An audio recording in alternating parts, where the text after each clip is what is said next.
Hey, that's the test of a fingerprint sensor that you can find on the Samsung Galaxy A57. So I will try to unlock it for a few times from the completely lock screen, but also from the turn off screen.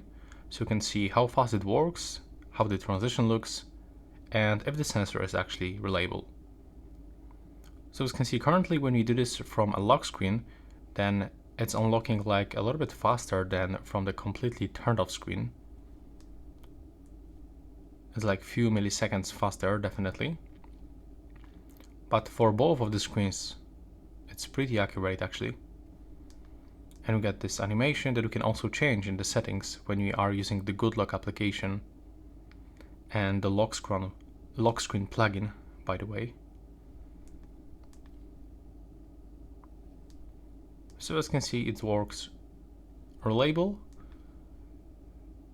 and not that bad. It's not the fastest one on the market, but it's pretty fine actually. Okay, and that will be everything for this video.